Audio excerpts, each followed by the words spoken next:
Menga qara. Nima akang bilan urushib yuribsan? Seni nima ishing bor?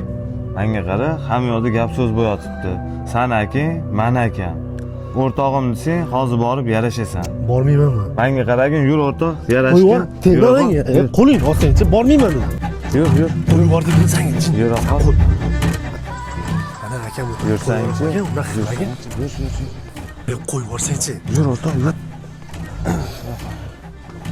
Assalomu alaykum. Aka? Va alaykum assalom. Yaxshimisan? Rahmat akajon. Assalomu alaykum. Va alaykum assalom. Akajon, o'rtog'im bilan urushib qolibsizlar. Mahalladagilardan ozgina eshitib qoldim. Urushib qolibsizlar. O'shanga o'rtog'imni olib keldim oldingizga. Sizlarga yarashmaydi aka. Bunaqa janjal to'polon. Siz ham meni akam bo'lasiz.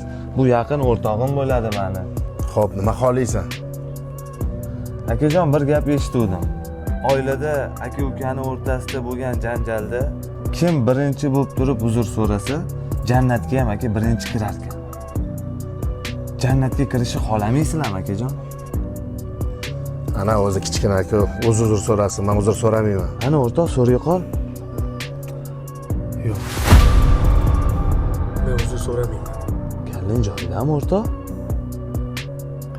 Ha, kallam joyida. Shuning uchun ham men akamdan uzr so'ramayman. Ular birinchi bo'lib uzr so'rasinlar.